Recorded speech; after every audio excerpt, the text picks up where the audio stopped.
Welcome to FIAR 432 Video Production, Module 9, Kinds of Formats, Part 3, Different Ways to Tell a Story Through Video. This is the last page of the handout, handout number 4, and we're going to discuss these last formats. I think you're going to find them interesting, and let's start. As I said, this is page 3 of the handout I gave you with the definitions of these formats. This is the last 6 that we'll look at. There are other formats, a number of others, but these really are ones that I think are embraceable and practical directions to go with the kind of video productions that we can do with the cameras and the budgets we have to work with. But I think they can be very exciting. I think you'll find them usable enough that they could actually enhance your careers, get you jobs, and I've had a number of students who have been successful as a result of this. The first one in this group that we're going to look at is called pixelation. The word pixelation actually comes from the word pixie. The original meaning was like Tinkerbell from Peter Pan, that these little points of light type creatures were pixies that could create images that you would see, and so pixelation was a derivative of the idea of these pixies coming together and kind of doing the like you see when you see them doing the wave at stadiums. The pixies would come together and create magic before your eyes, create magic images and pictures. If you read what it says here, it's the use of stop-motion camera work, which makes the action look faster than real life. This is often referred to as time-lapse photography. This can be done. A number of cameras, the camera we're using in this class actually has a setting for doing time-lapse, or what they call interval shooting. It can be used to show and to capture a feeling of time, but you'll see it also used nowadays to symbolize the fast pace of modern life. You'll see cars zooming by much faster than normal because they've done a time lapse, but they can also create supernatural effects. For instance, when vampires are involved, you'll see the clouds moving faster than normal and so forth. Now, what I have here in the picture, I'll make myself disappear. This is courtesy of Wikipedia online. This is a flower blooming. This actual blooming process may have taken a whole day, but because it was shot in a time lapse where you shoot only a second or two every so many seconds, and so that when you play it back quickly, you see it happen as though it's happening that fast. Actually, as I say, it probably took hours and hours for that plant to open up like that. But this is a good example of what can be done with pixelation. And I had a student do a pixelation of streetcars before the storm. And you'd see the streetcars zooming past the camera, going a lot faster than normal, creating kind of almost a dreamlike effect.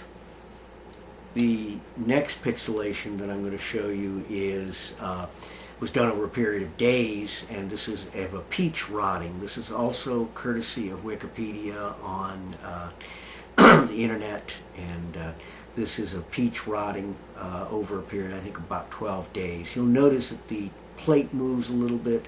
One of the tricks that you want to do with this is you make sure that you have your camera in exactly the same position, because if you don't, you'll create that distraction of things moving that shouldn't be moving. You want to create the illusion that something is happening right before your very eyes.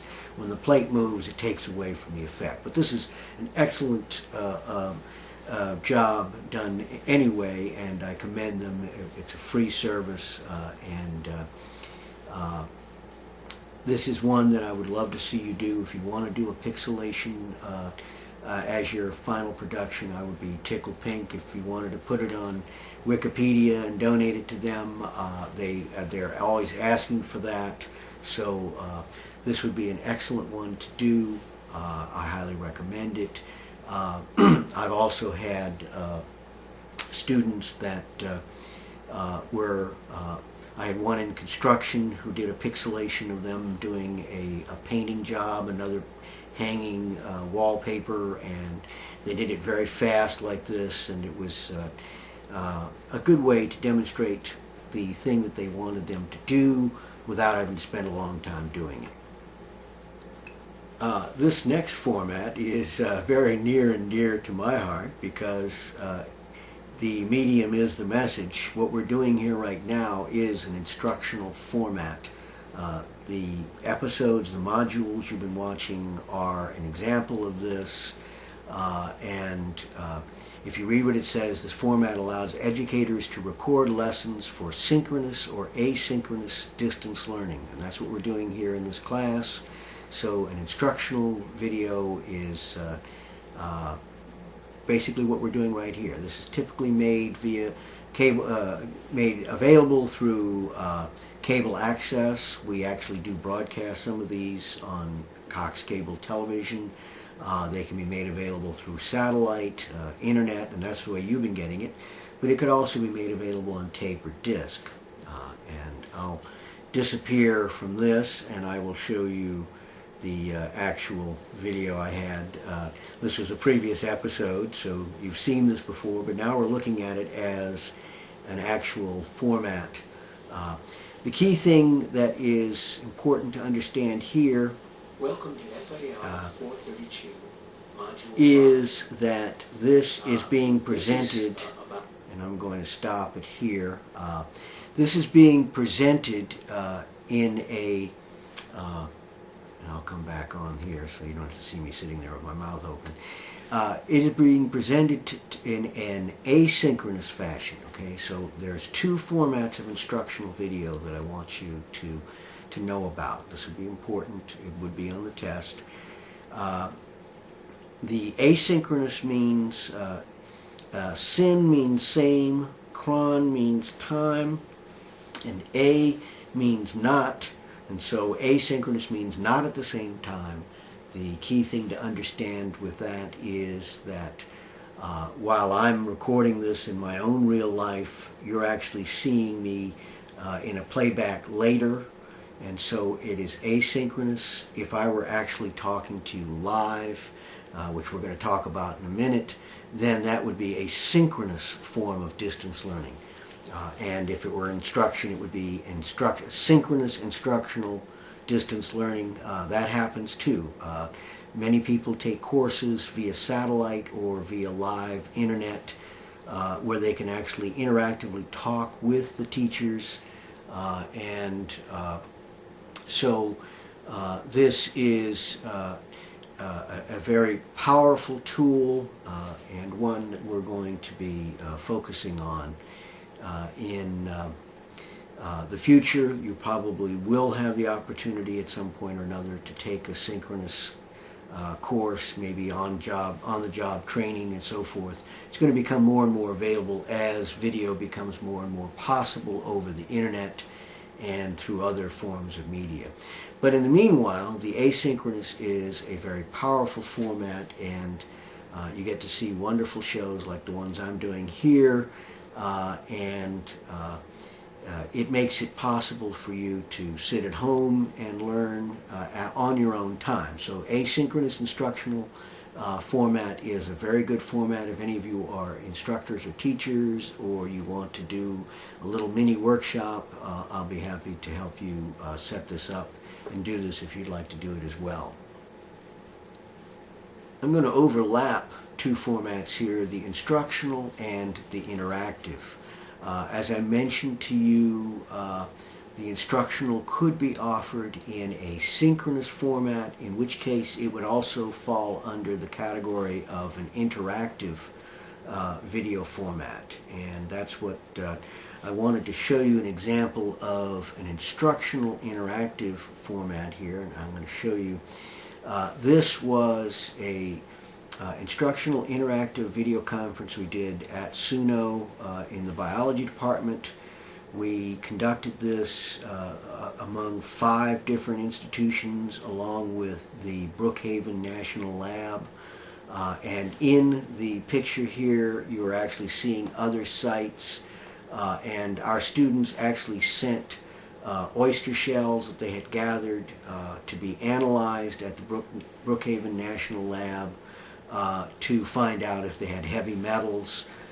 In the picture here, you can see up here, this is Brookhaven here. They actually had 2 different cameras at Brookhaven.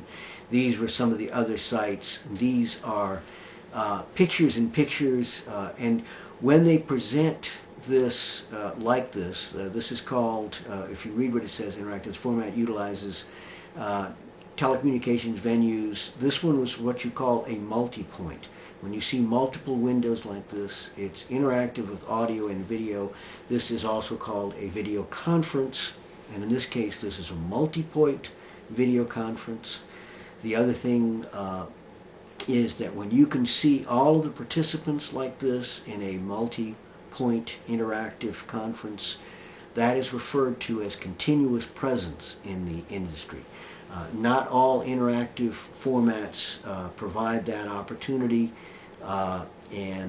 so the continuous presence is an important component in that you are able to see everybody at once so that you get a feeling of a larger community. For instance, some of these people were in different states. Some were in Maryland, some were, I think, in Washington, some in New York. We were in New Orleans, but you could have participants in India, Japan, China, all simultaneously around the world engaged in this kind of video conferencing. But as I said to you, when you can see them all in one place, this is called continuous presence. Another kind of interactive is the next thing I'm going to show you, and let me get to that. The interactive video conferencing that I'm going to show you now is not a it is a multi-point, but it doesn't include continuous presence, and I'll disappear here and I'll show you.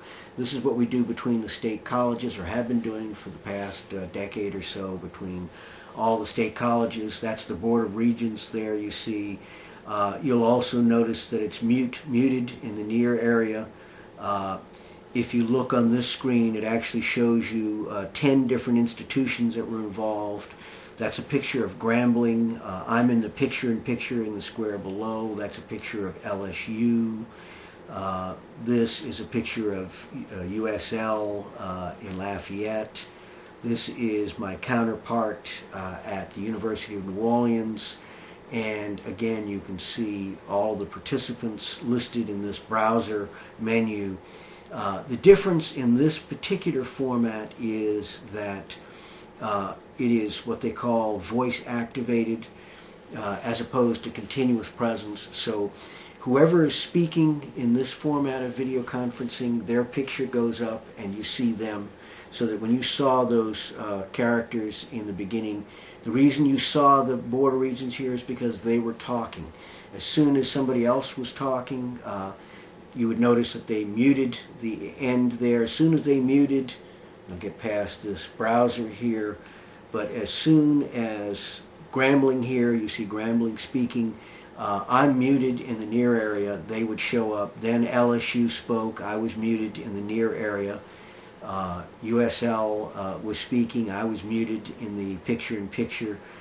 You do that because whoever's speaking is going to show up on everybody's screen, and that's called voice-activated video conferencing. The state system previously would allow up to 25 participants. There are now systems, one's called the Access Grid, which is being used by research institutions using the Internet 2, and they can have up to 100 plus participants. These are huge video conferences. It's not very practical. I've participated in some up at LSU where they have a very large setup for doing that. I think that the ones we do with in our system here with 10 or fewer are very practical and manageable. But anyway, this is important. You will probably be engaged in interactive video conferencing if you work in companies and corporations, and certainly at colleges and universities. The next format we're going to talk about here is called stream of consciousness. This is a very cutting-edge, as they say, avant-garde type of format to use. If you read what it says, this format does not have the usual story elements. It has no beginning, middle, or end. It often takes place in normal circumstances, but can also be used to reveal internal experiences of characters in a much more in-depth fashion from subjective format videos. Some examples would be Pulp Fiction, Natural Born Killers, Fahrenheit 9/11, also Spike Lee's documentary that he did of the Katrina disaster called When the Levees Broke, was done in a stream of consciousness format. There was no real beginning or middle or end. It was just literally just people's experiences being done one right after the other. And it really, the beauty of the stream of consciousness is that it really creates in the mind of the viewer a different film for each person that watches. And I'm going to show you my little montage here. I'll disappear. It could involve somebody's experiences, the way they feel about things. It could be of a religious nature. Again, not having a beginning, middle, or end. It could be a focus on urban life, on thoughts that people have. Oftentimes there will be a narration, which will be somebody's thoughts, things that frighten them, things that attract them.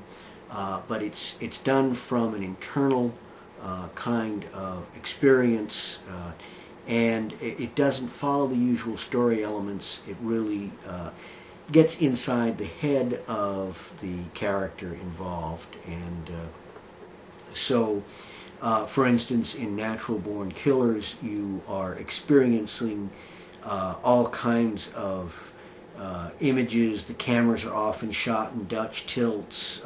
It goes from black and white to color. It doesn't seem at times to make sense. It's almost dreamlike or hallucinogenic-like. Stream of consciousness can be done like that. It doesn't necessarily have to be done like that. But I invite you to look at films like that.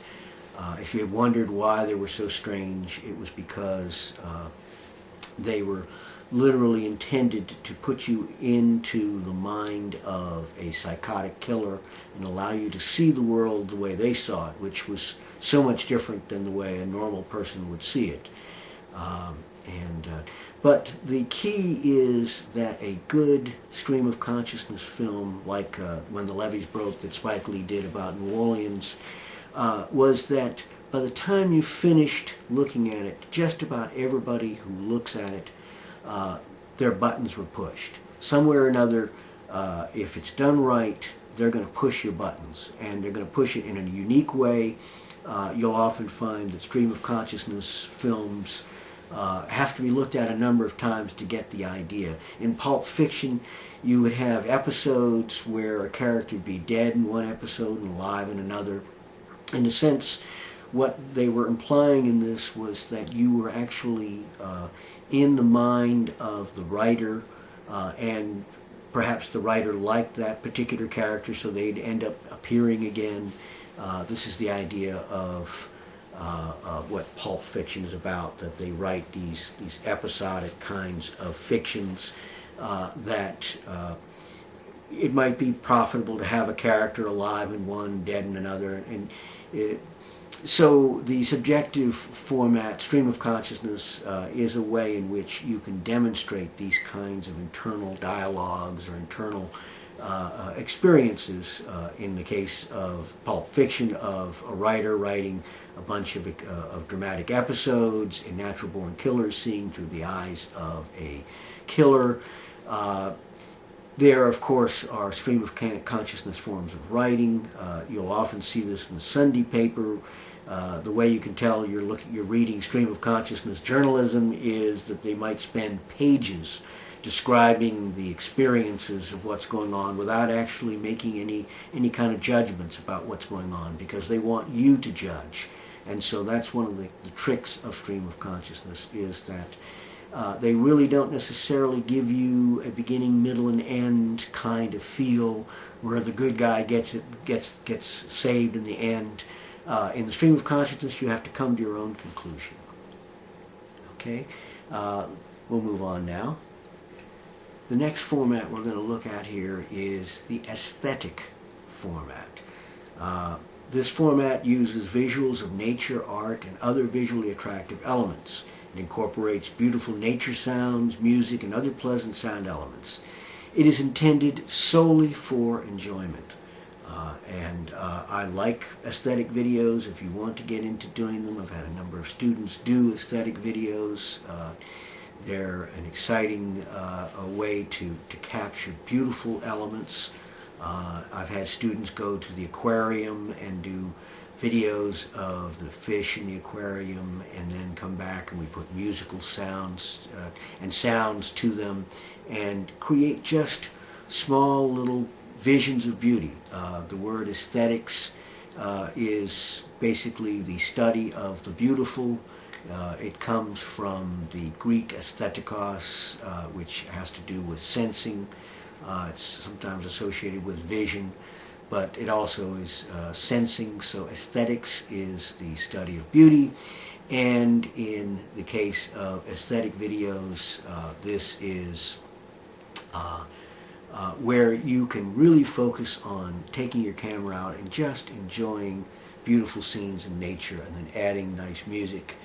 And you'll be amazed at how impressed people can be with this particular format.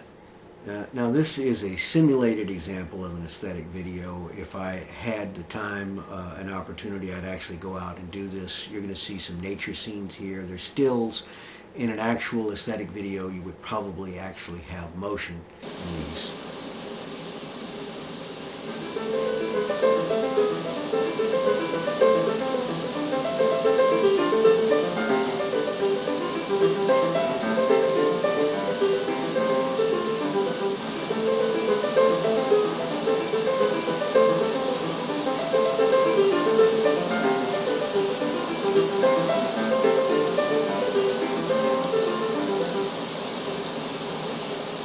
You notice the nature sounds are in there. There's musical elements.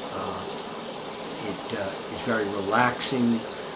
Aesthetic videos are used in all kinds of contexts, and people sometimes just want to have these things playing in their house, almost like a decoration. So I do invite you to consider aesthetic videos.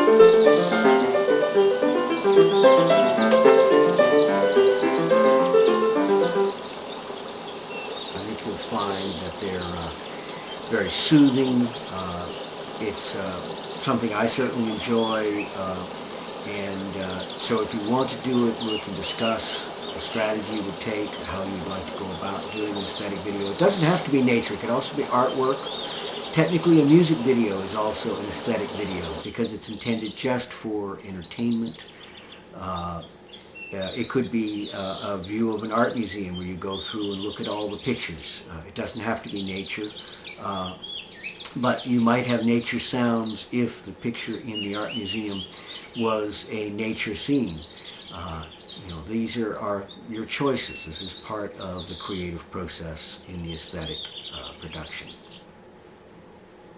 The last thing we're going to discuss, and it could be considered a format or a style of format. Any one of your formats could be comical. But the comedy has basically two different directions you can go in. And it's a simple formula that you can follow. Comedy, if you really want to do comedy, the trick of it is that comedy treats the absurd as normal reality. And the other direction you can go is irony. And irony reveals the absurdity of normal reality. So they're really kind of opposite. One takes the absurd and treats it as normal. The other one lifts the veil and reveals the fact that what you thought was normal is actually absurd. And I'm going to show you a couple of little examples of this. In looking at comedy, here's an example. If I take, for instance, a dog is not funny, but if you were to add absurd elements like putting glasses on him or having him talk, this could certainly be funny. We all certainly laugh at Bugs Bunny, who is a talking rabbit.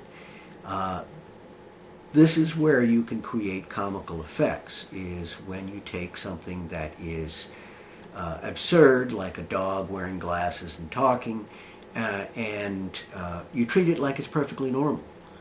This is almost automatically going to be funny. And you see lots of examples of that. The Geico lizard is a good example of a talking lizard. It's comical. It's comical to see that. It's absurd. Absurd means coming from, basically from the crazy, or from, it's out of the crazy. Surd is crazy, from. And so basically it's treating something that's basically crazy as normal. The other side of the coin from the comedy treating the absurd as normal is irony. Irony can also be comical, but in a kind of a strange way. Sometimes it's comical because it just seems so crazy that this could actually be true. People say sometimes that reality is crazier than fiction. And here's an example of this in images. Here you have a priest that represents the highest morality, and then it turns out the priest is a thief. Because the priest has stolen all the money of the church is left in ruins. This would be an irony. The irony is that the priest represents all that is good, a thief, all that is bad. You think that the priest is good, but it turns out in reality you end up seeing them, the veil is lifted, and you find out the guy's a crook. This is basically where irony can come. Depending upon how you present it, it could either be tragic, or because irony can definitely go in the tragic direction. For instance, I understand that the African-American inventor of blood plasma treatment, Charles Drew, who invented the system, needed blood and ended up dying because he was black and he was not allowed to get access to something that he basically invented. So this is a tragic irony. In the case of other examples of irony, they can be a lot more comical. So anyway, those are two formulas that you can use if you want to use them for your video formats, and we'll be discussing some more items coming up in the next episode. Module 9 concludes our discussion of formats. We've seen in Module 7, 8, and 9, parts 1, 2, and 3 of the kinds of formats. I do want you to consider all of these formats for your final production. In this class, instead of a final exam, we do a final production. This is true for the distance learning students as well as my regular face-to-face students. So I'll see you next time.